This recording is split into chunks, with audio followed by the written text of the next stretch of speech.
Channapatna by ಎಲೆಕ್ಷನ್ಗೆ ಸಂಬಂಧಪಟ್ಟಂತೆ CPY ಇವರ ಸ್ಪರ್ಧೆ ವಿಚಾರಕ್ಕೆ ಅಶೋಕ್ ಪ್ರತಿಕ್ರಿಯೆ ಕೊಟ್ಟಿದ್ದಾರೆ. ನಾನು ಸಿಪಿ ಯೋಗೀಶ್ವರ್ ಮನೆಗೆ ಹೋಗಿ ಬಂದಿದ್ದೆ. ಟಿಕೆಟ್ ಕೊಡೋದು ನಾವಲ್ಲಪ್ಪ.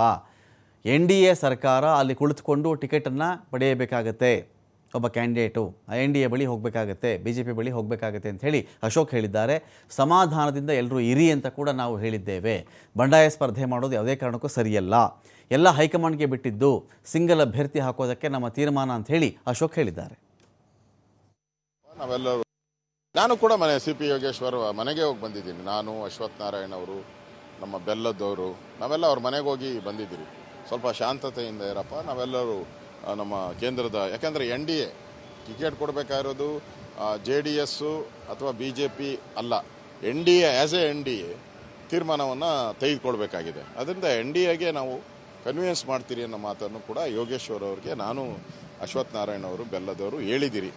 ಸೊ ಅವರು ಕೂಡ ಸಮಾಧಾನದಲ್ಲಿದ್ದರೆ ಒಳ್ಳೇದಾಗುತ್ತೆ ಅನ್ನೋದು ನನ್ನ ಅಭಿಪ್ರಾಯ. ಇಲ್ಲ, ಅವರು ಡೆಲ್ಲಿಗೆ ಭೇಟಿ ಮಾಡಕ್ಕೆ ಹೋಗಿದ್ದಾರೆ, ಅದೇನು ತಪ್ಪಿಲ್ಲ. ನನಗೂ ಫೋನ್ ಮಾಡಿದ್ರು, ಬರಕ್ಕೆ ಹೇಳಿದ್ರು. ಬಟ್ ನಂದು ಇಲ್ಲೆಲ್ಲ ಕಾರ್ಯಕ್ರಮ ಇದ್ದಿದ್ದರಿಂದ ನಾನು ಹೋಗೋಕ್ಕಾಗಿಲ್ಲ. ಅದು ಸರಿಯಲ್ಲ ಅಂತ ನನ್ನ ಭಾವನೆ. ನಾನು ಅವ್ರನ್ನ ಕನ್ವಿನ್ಸ್ ಮಾಡಿ ಮನವೊಲಿಸ್ತೀನಿ, ಅದರಲ್ಲೇನು ವ್ಯತ್ಯಾಸ ಆಗಲ್ಲ. ಅವರು ಕೂಡ ನಮ್ಮ BJPಯ ನಾಯಕರು, ಕೇಂದ್ರದ ನಾಯಕರ ತೀರ್ಮಾನ, ಅಲ್ಲಿ ಯಾರದ ಸಮೀಕ್ಷೆಯಲ್ಲಿ ಯಾರ ಹೆಸರು ಬರುತ್ತೋ ಅದಕ್ಕೆ ಕೇಂದ್ರ ನಾಯಕರು ಒಲವು ತೋರಿಸ್ತಾರೆ. ಕುಮಾರಸ್ವಾಮಿ ಅವ್ರ ಜೊತೆ ನಾವು ಮಾತಾಡ್ತೀರಿ, ಈ ವಿಚಾರವಾಗಿ ಸಂಬಂಧಪಟ್ಟಂತೆ ಕುಮಾರಸ್ವಾಮಿ ಅವ್ರ ಜೊತೆ ಮಾತಾಡ್ತೀರಿ. ಒಟ್ಟಾರೆ ಒಂದು ಸಿಂಗಲ್ ಅಭ್ಯರ್ಥಿ ಆಗುವಂಥದ್ದಕ್ಕೆ ನಮ್ಮ ಕೆಲಸ ಕಾರ್ಯವನ್ನು ಸಿಂಗಲ್ ಅಭ್ಯರ್ಥಿ ಮಾಡುವಂಥದ್ದಕ್ಕೆ ಆ ಪ್ರಯತ್ನವನ್ನು ನಾನು ಮಾಡ್ತೇನೆ. ನಾನು ಕೂಡ CP ಯೋಗೇಶ್ವರ್ ಡೀಟೇಲ್ಸ್ ಕೊಡೋಕ್ಕಿದ್ದೀಗ ರಾಕೇಶ್ ಯೋಗೀಶ್ವರ್ ಅವರ ಸ್ಪರ್ಧೆ ವಿಚಾರ ಎಲ್ಲಿಗೆ ಬಂತು ಅಂತ.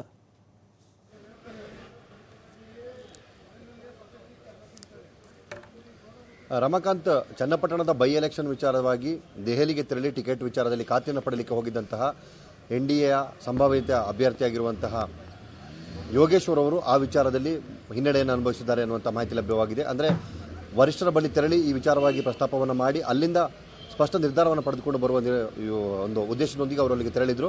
ಆದರೆ ಕೇಂದ್ರದ ನಾಯಕರು ಸದ್ಯಕ್ಕೆ ಈಗ ಬೇರೆ ಬೇರೆ ಕೆಲಸಗಳು ಹಾಗೆ ರಕ್ಷಾಬಂಧನದ ಕಾರ್ಯಕ್ರಮ ಇರೋದ್ರಿಂದಾಗಿ ಅದಾದ ನಂತರದಲ್ಲಿ ತಮ್ಮನ್ನು ಭೇಟಿ ಆಗ್ತೇವೆ ಅನ್ನುವಂಥ ಮಾತನ್ನು ಹೇಳಿ ಕಳಿಸಿದ್ದಾರೆ. ಸೊ ಹೀಗಾಗಿ ಅವರು ಸದ್ಯಕ್ಕೆ ದೆಹಲಿಯಲ್ಲೇ ಮತ್ತಷ್ಟು ದಿನ ಉಳಿಯುವಂಥ ಸಾಧ್ಯತೆಗಳು ಇರ್ಬೋದು, ಅಥವಾ ಅದಾದ ನಂತರದಲ್ಲಿ ಈ ಮುಂದಿನ ವಾರಗಳಲ್ಲಿ ಅವರು ಹೋಗಿ ವರಿಷ್ಠರನ್ನು ಮತ್ತೊಮ್ಮೆ ಭೇಟಿಯಾಗುವಂಥ ಸಾಧ್ಯತೆಗಳು ಕೂಡ ಇದೆ.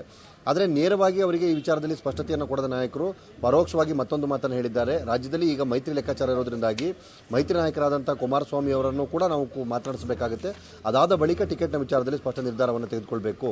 NDA ಪಕ್ಷದ ಒಮ್ಮತದ ಮೇಲೆ ಅಭ್ಯರ್ಥಿಯನ್ನು ನಿಗದಿ ಮಾಡಲಾಗುತ್ತೆ. ಕೇವಲ BJP ಒಂದೇ ಅಭ್ಯರ್ಥಿಯನ್ನು ಆಯ್ಕೆ ಮಾಡಲಿಕ್ಕೆ ಸಾಧ್ಯ ಆಗೋದಿಲ್ಲ ಅನ್ನುವಂಥ ಮಾತನ್ನು ಅವರು ಹೇಳಿದ್ದಾರೆ ಅನ್ನುವಂಥದ್ದು ಮಾಹಿತಿ. ಸೊ ಹೀಗಾಗಿ ಯೋಗೇಶ್ವರ್ ಅವರು ಸದ್ಯಕ್ಕೆ ತಮ್ಮ ವಿಚಾರದಿಂದ ಹಿಂದೆ ಸರಿಬೇಕಾದಂಥ ಅನಿವಾರ್ಯತೆ ಇದೆ. ಅಥವಾ ಒಂದು ವೇಳೆ ಅವರು ಈ ಹಿಂದೆ ಘೋಷಣೆ ನೀಡಿದಾಗೆ ಬಹಿರಂಗ ಅಂದರೆ ಬಂಡಾಯ ಸ್ಪರ್ಧೆಯನ್ನು ಮಾಡಬಹುದು, ಅಥವಾ ಸ್ವತಂತ್ರ ಅಭ್ಯರ್ಥಿಯಾಗಿ ಕೂಡ ನಿಲ್ಲುವಂತಹ ಸಾಧ್ಯತೆಗಳು ಕೂಡ ಹುಟ್ಟು ಹಾಕುವಂತಹ ಸನ್ನಿವೇಶ ಇದೆ.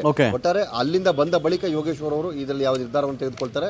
ಹಾಗೆ ಮುಂದಿನ ವಾರ ಮತ್ತೊಂದು ಬಂಡಾಯದ ತಂಡ ದೆಹಲಿಗೆ ತೆರಳೋದ್ರಿಂದ ಅಲ್ಲಿ ಅವರಿಗೆ ಸಿಗುವಂಥ ಪ್ರತಿಕ್ರಿಯೆಯನ್ನು ರಾಜ್ಯಾಧ್ಯಕ್ಷ ವಿಜೇಂದ್ರ ಅವರು ಕೂಡ ದೆಹಲಿಗೆ ತೆರಳೋದ್ರಿಂದಾಗಿ ಒಟ್ಟಾರೆ ಎಲ್ಲ ವಿಚಾರಗಳ ಬಗ್ಗೆ ಸಂಪೂರ್ಣ ಚರ್ಚೆ ಆದ ಬಳಿಕ ಮುಂದಿನ ವಾರದಲ್ಲಿ ಅಥವಾ ಮುಂದಿನ ತಿಂಗಳಲ್ಲಿ ಈ ಬಗ್ಗೆ ಸ್ಪಷ್ಟ ನಿರ್ಧಾರ ಸಿಗಬಹುದು. Ramakant, thank you Rakesh.